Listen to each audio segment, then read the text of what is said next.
Donc, je vais essayer de vous présenter les différentes contributions que peuvent apporter les données issues de satellites dans les connaissances météo et climatiques. Donc, on va se concentrer encore une fois essentiellement sur un volet observation. Et on va essayer de voir comment ces données peuvent être intégrées à l'ensemble des données observées pour mieux comprendre le temps qu'il fait et aussi l'évolution du climat, puisque c'est un enjeu de plus en plus important. Donc, je vais commencer par une introduction assez simple sur le pourquoi de ces observations, et ensuite on développera donc les différentes technologies satellites utilisées et les produits qui en découlent. Donc, déjà, pourquoi faire de l'observation avec des satellites? Parce que les différents phénomènes qui nous intéressent concernent plusieurs étages, en quelque sorte. Il y a certes les nuages, mais il y a aussi ce qui se passe en surface et puis entre les deux.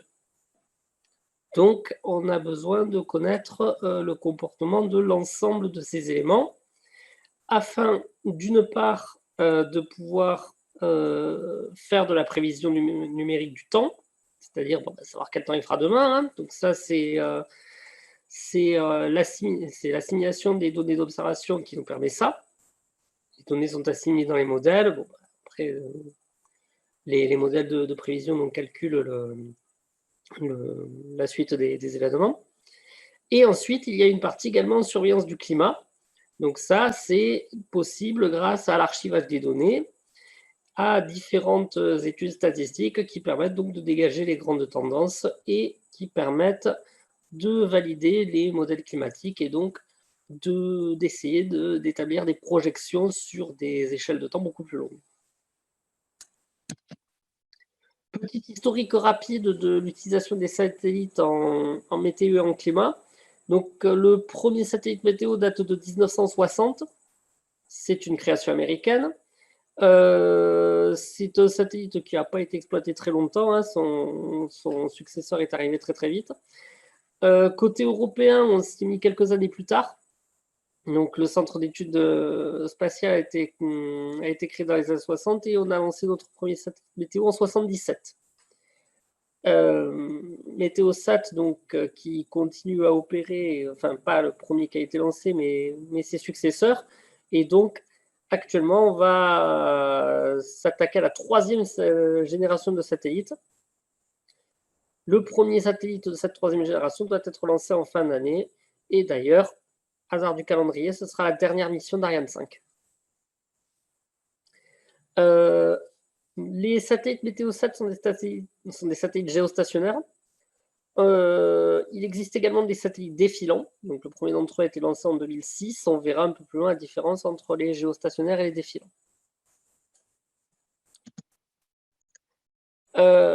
Ensuite, un petit couplet rapide sur la façon dont on met un satellite en orbite. Donc, pour mettre un satellite en orbite, on est obligé de lui donner une certaine vitesse de départ. Sinon, il retombe sur Terre ou au mieux on dépasse l'horizon, mais on ne peut pas le faire tourner autour de la Terre. Donc, il faut un lanceur qui permette de lui donner une vitesse d'au moins 7,8 km/s. Après, en fonction de la vitesse, tant que ça dépasse cette valeur, on peut le faire tourner à une altitude plus ou moins importante, lui donner une trajectoire circulaire ou elliptique, voire carrément hyperbolique si on veut le faire sortir d'orbite terrestre. Donc nous, on va s'intéresser principalement à des orbites basses et dans le cas des orbites géostationnaires, à une orbite également qui a exactement la même vitesse que la rotation de la Terre. Donc les satellites géostationnaires, ce sont des satellites qui sont fixes par rapport à un repère relié à la Terre. Autrement dit, ils sont toujours situés au-dessus du même point du globe. pour qu'ils aient la même vitesse de rotation que la Terre, on doit les placer à 36 000 km d'altitude. À cette distance-là, ça leur permet d'avoir une résolution d'environ 3 km, c'est-à-dire que deux points de mesure différents sont séparés de 3 km.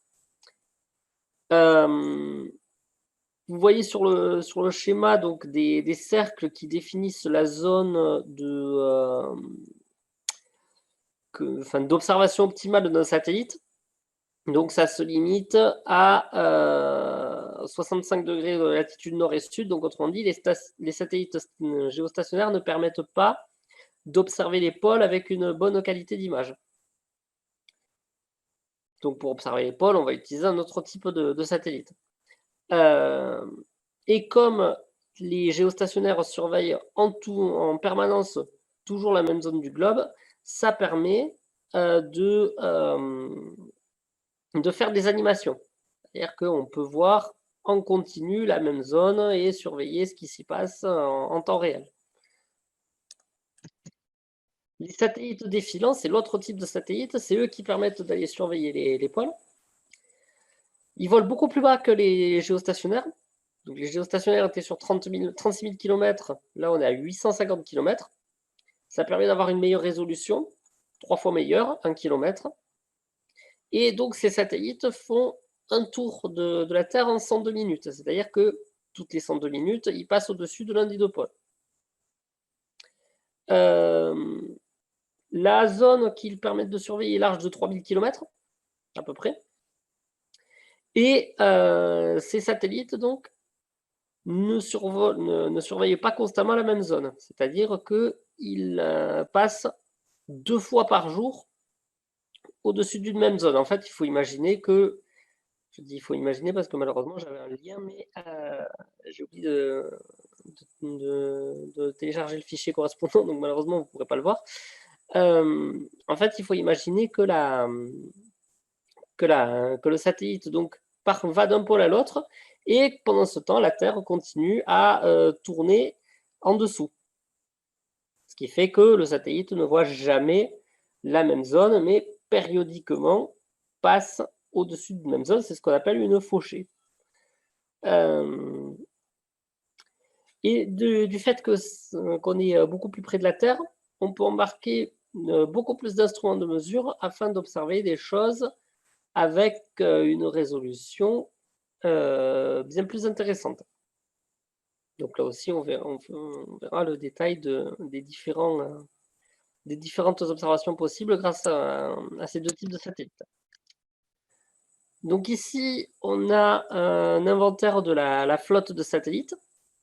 Donc sur le grand cercle rouge à l'extérieur, vous avez les géostationnaires. Alors côté européen, on en opère 3 qui sont le satellite MSG principal qui se trouve à la latitude 0 degré. Donc lui, il se trouve pile poil au-dessus de l'intersection de l'équateur et du méridien Greenwich, donc il est quelque part dans le golfe de Guinée. Un satellite à côté qui, lui, s'occupe du rapid scan, c'est-à-dire d'images à haute résolution, mais sur un domaine un peu plus limité. Et ensuite, encore un autre satellite décalé un peu plus vers l'est de l'Afrique et la péninsule arabique, qui permet de prolonger un petit peu les observations. Florian, pardon de vous interrompre. Je pense que quand vous prenez la souris, vous mettez la main sur le micro. Ah. On vous entend plus en fait dans ce cas-là. D'accord. Je vais essayer de passer la souris sans mettre la main sur le micro. Ça fait un peu de gymnastique, mais je pense qu'on va y arriver. Donc, je disais oui, les satellites opérationnels pile au-dessus de l'équateur, pile au-dessus du méridien Greenwich, pardon.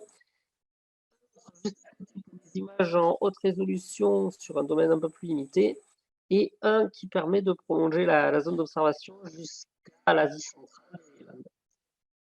Ensuite, d'autres pays opèrent différents satellites géostationnaires. Donc les Américains en ont 2, un de chaque côté, un sur chaque côte. Les Japonais en ont 1 et les Chinois en ont 2. en dessous, vous avez, à côté de chaque satellite, vous avez la zone observée par ces satellites. Et puis ensuite, on a sur les orbites polaires les satellites défilants, donc opérés par les États-Unis, la Chine et l'Europe, qui permettent donc d'obtenir des images avec une encore meilleure résolution. Donc voilà, par exemple, ce que voit Météosat en permanence. Donc, il est à la verticale du golfe de Guinée et il voit constamment donc, cette zone du globe. Alors, ça fait à peu près la moitié de la Terre, mais voilà, la zone de résolution à 65 degrés nord. J'interromps à nouveau, mais ça continue d'être assez haché et Ah bon? le son change constamment, oui. En fait, c'est quand vous touchez la souris. Je ne sais pas pourquoi Oui. votre PC, le fait de bouger la souris, ça brouille le micro. Je ne comprends pas le lien, mais D'accord. c'est clairement le Ah, lien de cause à effet. Ouais, j'ai compris, j'ai des mauvaises ondes, tout ça, ok. Bon, bah, je vais plus toucher la souris, alors ce sera moins dynamique, tant pis. Donc, le satellite voit cette zone-là, donc ce que vous avez sur le côté gauche, sachant qu'on se limite toujours à 65 degrés nord, 65 degrés sud, parce qu'au-delà, l'image n'a pas une bonne qualité. Et à droite, donc, vous avez ce que voit RapidScan, donc le satellite placé juste à côté, qui donc occulte les zones où la résolution est encore moins bonne. Et ensuite, quand on met donc les deux satellites américains, les deux satellites européens et le satellite japonais bout à bout, on obtient ce qu'on appelle une mosaïque, c'est-à-dire une image instantanée de l'ensemble de la planète. Et donc, on peut voir les différents phénomènes qui s'y produisent tous en même temps.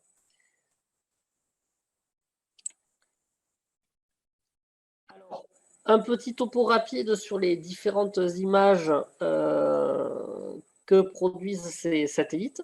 Donc là, on est dans l'observation pure. Hein, on fait pour l'instant pas d'études climatiques. On y viendra un peu plus tard. Donc ici, c'est le canal visible. Le canal visible exploite ce qu'on appelle la réflectivité de la cible, c'est-à-dire en gros la façon dont le faisceau lumineux émis est réfléchi par ce qui se trouve en visu du satellite. On peut distinguer donc la mer de la Terre, c'est déjà la première chose importante, et ensuite donc les différents types de nuages en fonction de la façon dont ils réfléchissent la lumière. Plus un nuage apparaît blanc, plus il renvoie de lumière. Et en plus, on peut également observer des effets d'ombre et de relief donc, créés par les nuages et par le relief en fonction de la position du soleil. On peut également obtenir ce genre d'image avec des satellites défilants, donc forcément avec une meilleure résolution, puisqu'ils sont plus bas que les géostationnaires. Et ensuite, avec un traitement supplémentaire, on peut obtenir de jolies images comme celle que vous avez en bas à gauche, qui présente une situation où vous avez des orages qui apparaissent un peu partout en France. Et donc surveiller comme ça enfin, ça ne permet pas la surveillance de la situation météo, puisque le défilant, le problème c'est que il ne passe qu'une fois toutes les 2 heures au-dessus d'un même point. Alors, comment on obtient ces différents canaux? Mais en fait, on exploite le fait que, en fonction de la longueur d'onde utilisée, l'atmosphère ne transmet pas toujours la même portion de rayonnement. Et ça, c'est dû à la présence de différents gaz dans l'atmosphère qui absorbent le rayonnement émis par le satellite. Donc, on choisit la longueur d'onde en fonction de ce qu'on veut voir.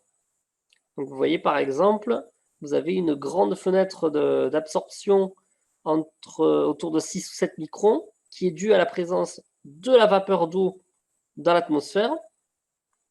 On va utiliser cette fenêtre-là pour observer certains phénomènes. On va le détailler juste après.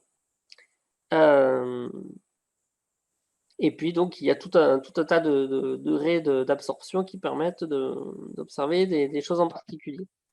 Donc là, par exemple, vous voyez, vous avez les différents canaux utilisés par Météosat qui permettent d'observer soit la partie visible du rayonnement, soit la partie qui émet dans l'infrarouge, avec donc une contribution particulière de l'infrarouge qui est l'image vapeur d'eau. Ça, on verra ça un peu plus loin. Et il existe 2 canaux supplémentaires qui permettent d'étudier les concentrations d'ozone et la stabilité des structures observées. En haut à droite, vous avez l'image haute résolution visible, donc qui est issue de l'imageur RapidScan, qui est donc sur le satellite décalé de quelques degrés de longitude. Ici, vous avez une image du canal infrarouge. Donc là, on utilise la radiance de la cible. Autrement dit, plus une cible est froide, plus elle émet de la radiation infrarouge. Et donc, plus elle apparaît en blanc sur la carte. Là, vous avez la même situation que ce qu'on avait pour l'image visible. Donc, dans cette situation, plus un nuage est haut, plus il apparaît en blanc. Et en fait, on exploite le fait que l'atmosphère absorbe une partie du rayonnement infrarouge pour obtenir ce genre d'image. L'avantage de ce canal infrarouge, c'est que contrairement au canal visible, il est exploitable de nuit. Le canal vapeur d'eau, lui, est différent puisque c'est en fonction de la température d'émission de la vapeur d'eau. Donc, ça permet de voir quelles sont les zones où la vapeur d'eau monte en altitude et quelles sont les zones où elle descend en altitude. Donc, vous avez des zones représentées en blanc qui sont les zones d'ascendance. Donc, ce sont des zones où vous avez de la vapeur d'eau qui monte, donc de la formation de nuages. Et puis les zones en noir, c'est l'inverse, ce sont les zones de subsidence, c'est-à-dire les zones où la vapeur d'eau plonge en bas de l'atmosphère et où donc vous n'avez pas de nuages. Donc cette image permet de renseigner sur la dynamique verticale de l'atmosphère.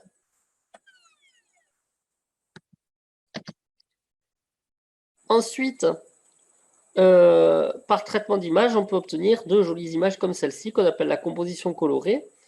Donc, on mélange des canaux visibles et infrarouges, et on obtient donc une image en couleur de la situation météo sur la Terre.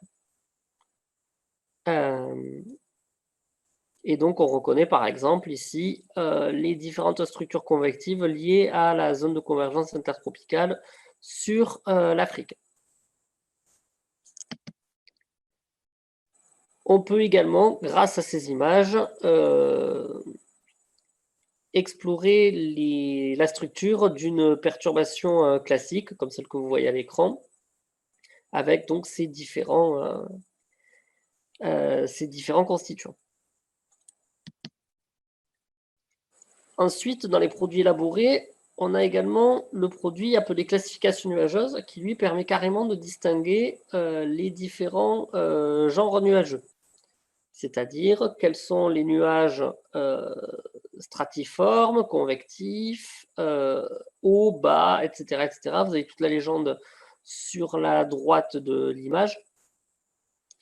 Donc, ça permet d'avoir encore plus d'informations sur les nuages observés par les satellites.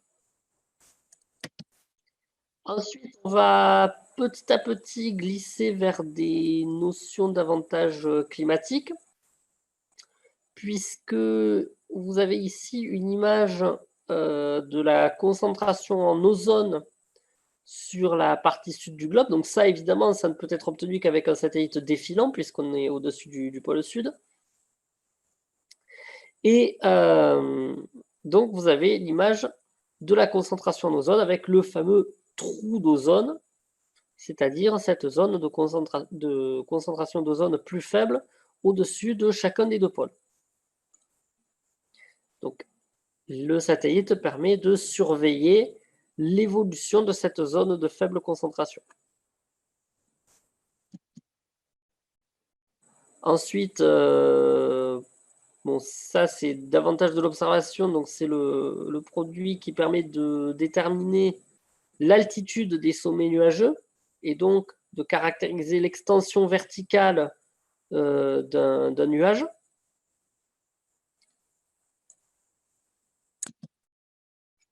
L'observation de la température de surface de la mer, très importante également, puisqu'elle permet... la température de surface de la mer est également un bon traceur du changement climatique, en plus d'être une information intéressante quand on part en vacances. Donc cette donnée peut être mesurée également par satellite, à condition, bien entendu, qu'il n'y ait pas d'obstacle entre le satellite et la cible, en particulier pas de nuages. Donc ça, c'est une image qui a été reconstituée à force d'observation, puisque on n'avait pas bien sûr tous ces points d'observation en même temps, certains étant de temps à autre obstrués par quelques nébulosités. Ensuite, on peut également utiliser des produits cendres volcaniques. Donc, encore une fois, on utilise le fait que le gaz présent dans ces cendres volcaniques absorbe une partie des radiations d'une certaine longueur d'onde. Et donc, ça permet de déterminer la concentration en cendres volcaniques et en gaz type SO2 et autres gaz émis par le volcanisme sur la colonne atmosphérique. Donc là, vous reconnaissez assez facilement le point de toutes les couleurs sur l'est de la Sicile, c'est bien entendu l'Etna. Donc là, on l'a attrapé donc en pleine éruption, c'était au mois de février dernier, la dernière en date. Autre produit disponible grâce à l'observation satellite, c'est la surveillance des particules de sable et de poussière. Donc, au mois de mars, il y a eu un épisode très très important de remontée de poussière et de sable en provenance du Sahara. Donc ça, c'est une image qui a été captée à ce moment-là. Et la zone en rose est donc la zone où on observe les plus grandes concentrations en sable et en poussière, une fois bien sûr débarrassée des différents nuages. Donc la zone impactée par ce sable et cette poussière était beaucoup plus grande que ça, mais la majeure partie de cette zone était masquée par des nuages, donc on n'a pas forcément pu récupérer les données dans cette partie-là.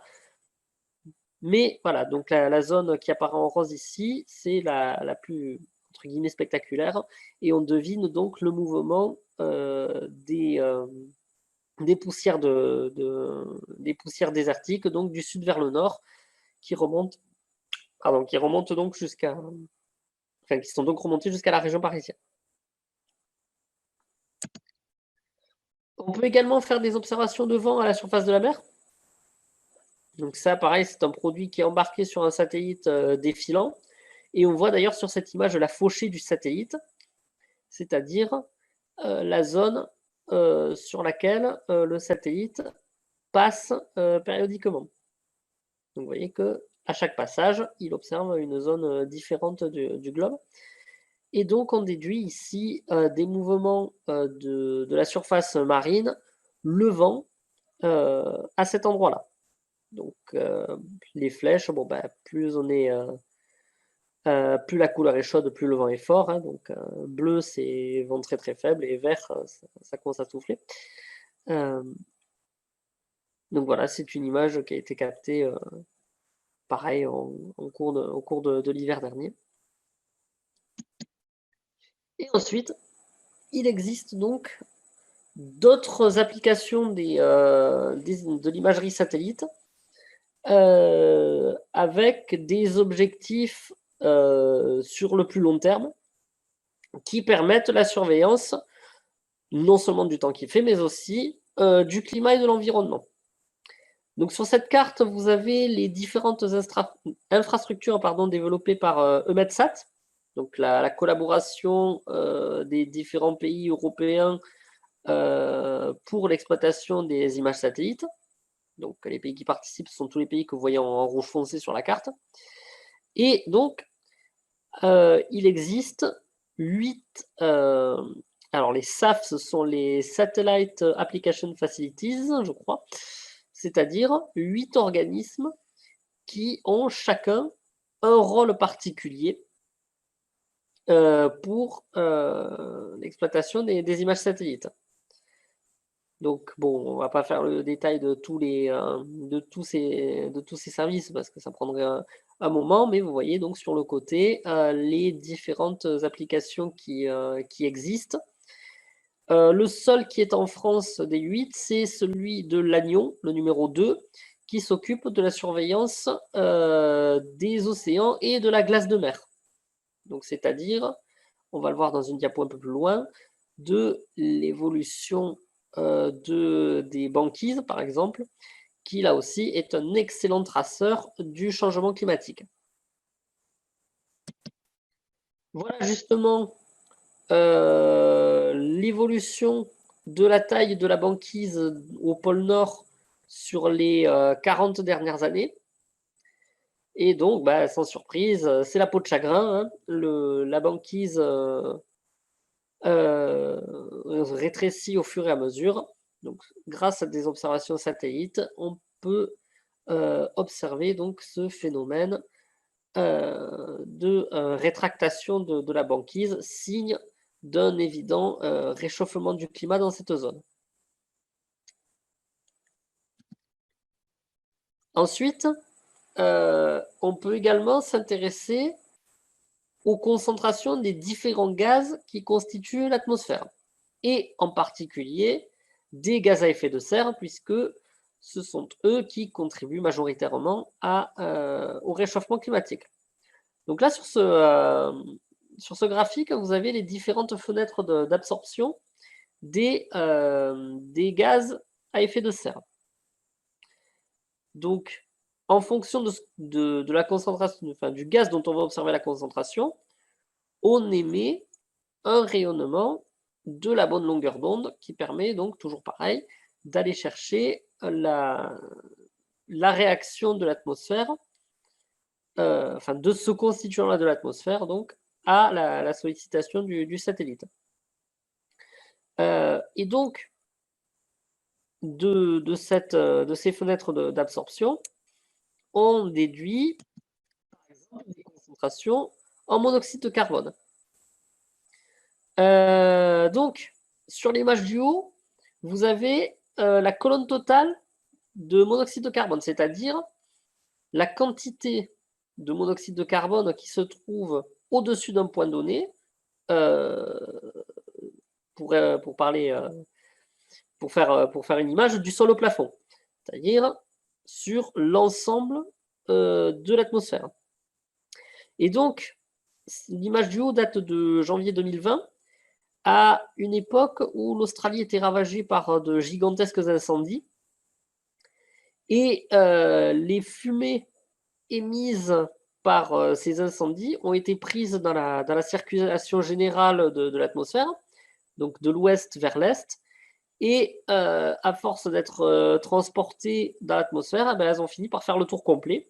Et c'est ainsi donc qu'on a retrouvé des concentrations anormales en monoxyde de carbone sur l'ensemble de l'hémisphère sud. Sur l'image du bas, vous avez cette fois-ci une différence de concentration par rapport à un état initial. Donc là, j'ai pris l'exemple de la Chine. Donc c'était au début de l'épidémie de Covid. Et on reconnaît dans la zone en bleu la ville de Wuhan, d'où l'épidémie est partie. Et donc, dès que le confinement a été décrété là-bas, eh bien, on a pu observer une baisse des émissions de monoxyde de carbone liées à la baisse de toutes les activités polluantes qu'il y a là-bas, voitures, usines et compagnie. Tandis que dans le reste de la Chine, eh ben, ils n'étaient pas encore confinés, donc ça continue à tourner à pleine balle. Si on prolonge cette image dans le temps, donc si on prend la même image au mois de février, là c'est toute la Chine qui est en bleu.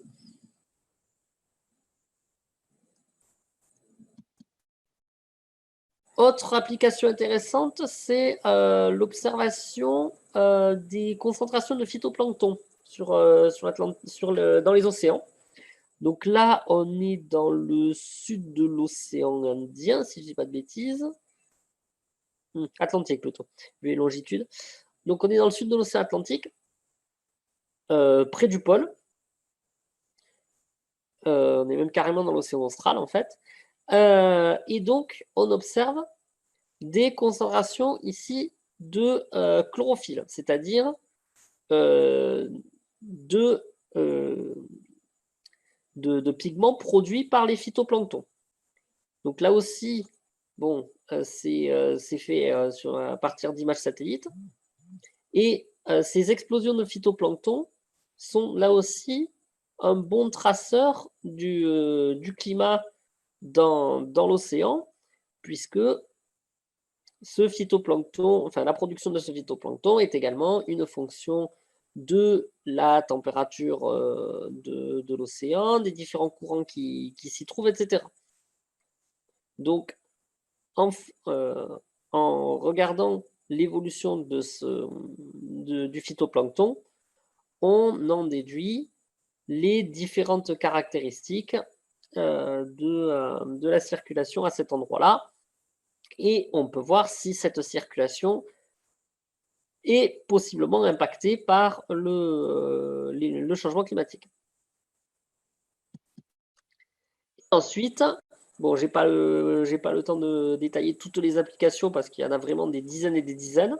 Vous avez donc d'autres applications qui sont permises par l'observation de satellites et qui, là aussi, permettent de caractériser l'évolution de l'atmosphère à plus ou moins grande échelle, donc que ce soit du phénomène météorologique au grand changement climatique, avec donc tout un tas de traceurs du changement climatique avec les conséquences que ce dernier provoque. Donc voilà pour cette présentation. Donc vous avez une petite webographie là avec les différentes sources que j'ai utilisées pour les observations. Donc si vous voulez montrer ce genre d'image à vos élèves, eh bien voilà toutes les bonnes adresses qui permettent d'avoir ces images. La présentation vous sera fournie, enfin je l'envoie demain à Cyrielle et puis elle vous la retransmettra ensuite. Voilà, merci de votre attention. Merci beaucoup. Est-ce qu'il y a des questions par rapport à cette présentation? Oui, moi j'aurais bien aimé une petite précision sur la mesure des satellites. C'est-à-dire voilà. C'est-à-dire que vous avez expliqué plusieurs fois que le satellite semble envoyer une onde qu'il choisit. Vous choisissez la longueur d'onde. Oui. Et on a l'impression que ça fonctionne comme un radar. C'est un peu l'idée, oui, en fait. Est-ce que j'ai cette diapo quelque part? Je pensais que c'était juste une filtration des ondes émises naturellement par le sol, les nuages, etc. Que le satellite avait un filtre pour le choix de la longueur d'onde enregistrée. Alors là, vous semblez dire que le satellite envoie en fait, des ondes. le satellite utilise le rayonnement solaire pour obtenir un faisceau qui lui permet d'observer la zone qui l'intéresse. Il lui faut forcément une source d'énergie pour pouvoir je ne sais pas si je me fais bien comprendre, mais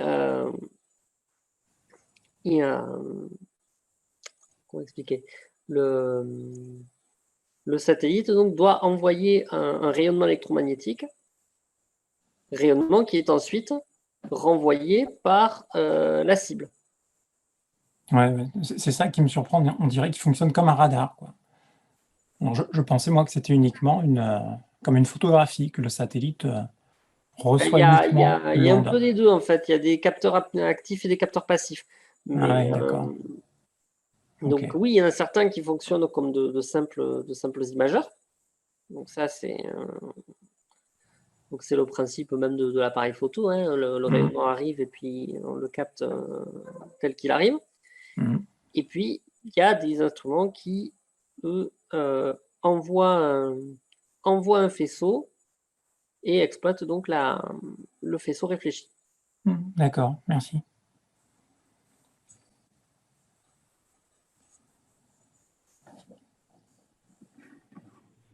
D'autres questions? Moi, j'avais éventuellement une autre question, Oui. toujours par rapport aux données satellitaires, notamment concernant le canal vapeur d'eau. Oui. C'est pas parce qu'on est en période de sécheresse, mais est-ce qu'on peut quantifier la quantité de vapeur d'eau dans différentes couches d'atmosphère? Par exemple, en basse couche, moyenne couche ou haute atmosphère, enfin, limite tropopause, par exemple. Est-ce que c'est assez possible sur ce genre d'image? Parce que le signal est Alors là, pas forcément, parce que là, ce sont des images sur accumulé sur toute la colonne. sur toute la colonne. Hmm. Je pense pas qu'il soit possible de faire une discrimination par tranche d'altitude.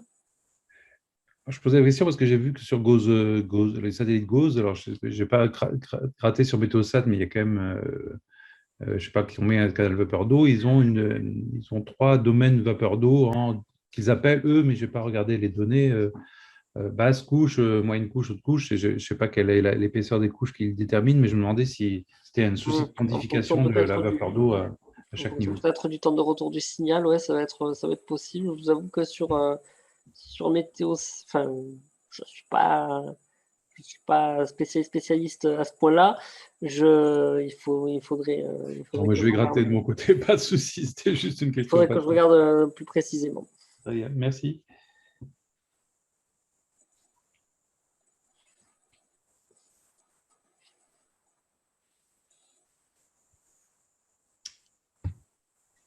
Est-ce qu'il y a une autre question?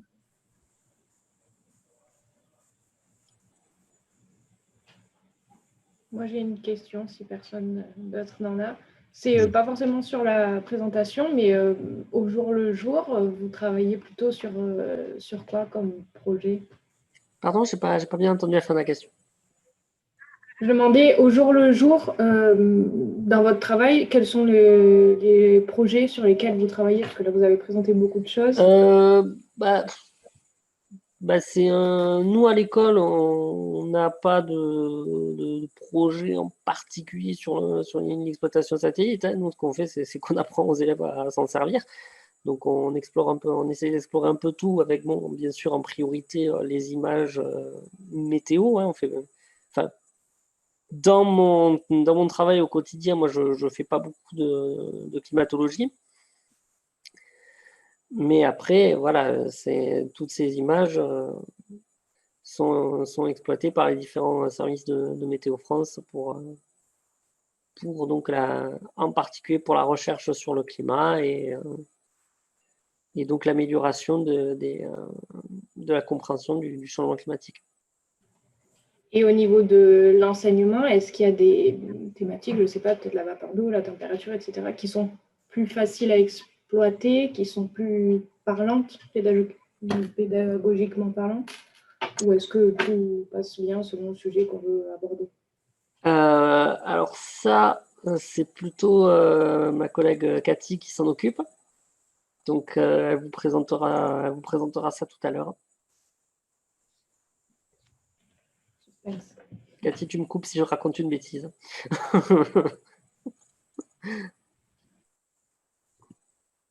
Pardon, oui, non, je suis là, il n'y a pas de souci.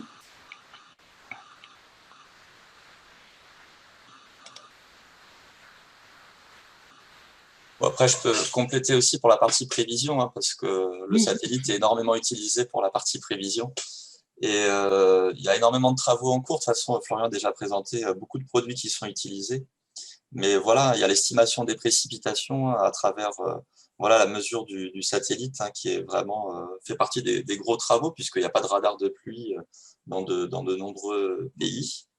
Et dans les années qui vont venir, il y a déjà des travaux en cours, il y a vraiment toute la partie sondage de l'atmosphère, et donc obtenir des profils verticaux en température, humidité et tout ça.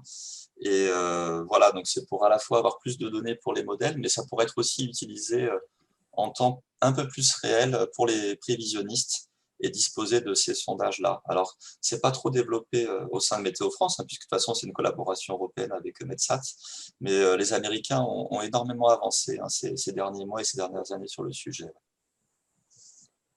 Voilà, ce qu'il faut aussi voir, c'est que l'observation satellite intervient aussi en complément de l'observation au sol partout où l'observation au sol n'est pas forcément possible, soit parce qu'on est dans les océans, soit parce qu'on est dans des zones désertiques, etc.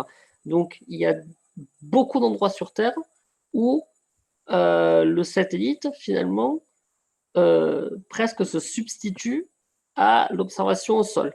Donc, sans ces observations satellites, il y a des zones du globe où on connaîtrait finalement pas grand-chose. D'où l'intérêt d'exploiter au maximum les capacités donc, de l'observation par satellite. S'il vous plaît, je me pose une autre question au niveau des satellites. Est-ce que vous connaissez la durée de vie des satellites défilants et géostationnaires? Alors, qu'est-ce qu'ils deviennent en fin de vie? Eh ben, en fin de vie, malheureusement, ils sont comme tous les autres, hein, ils sont placés sur une orbite dite poubelle. Donc c'est un peu le revers de la médaille, hein, de l'exploration, de l'exploitation spatiale. Et ensuite, la durée de vie d'un satellite, donc là, le seconde génération qui opère actuellement sur le golfe de Guinée, il a été lancé, je vais essayer de ne pas vous raconter de bêtises. Oups, c'est là. Il a été lancé en 2016.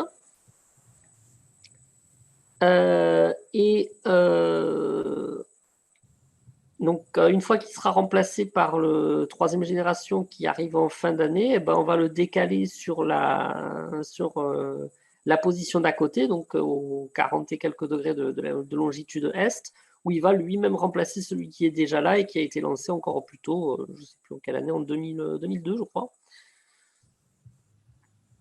Donc ouais, la durée de vie d'un satellite, oui, c'est autour d'une vingtaine d'années, je dirais, en moyenne. Et pareil, les METOP, donc, ont été lancés en 2006, c'est toujours lui qui est opérationnel, si je dis pas de bêtises, et il va être bientôt, d'ici quelques années, il y a un projet de remplacement, je crois, qui est en cours.